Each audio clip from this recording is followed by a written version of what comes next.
Hey everyone, welcome to my YouTube channel. Hope you are having an amazing day. In today's video of Instagram series, we will see how to add your Facebook friends to Instagram. So without further delays, let's get into our video.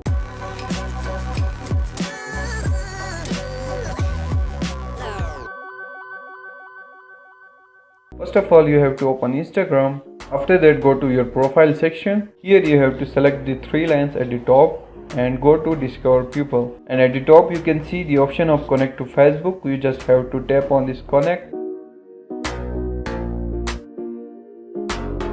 Here in the all suggestions list, most of the persons here are my Facebook friends too. So Instagram is showing their profile in the suggestion list. From here I can add these persons to my Instagram account. Okay, so this is how you can add your Facebook friends to your Instagram. Hope you have liked this video. Please subscribe to my channel for more videos.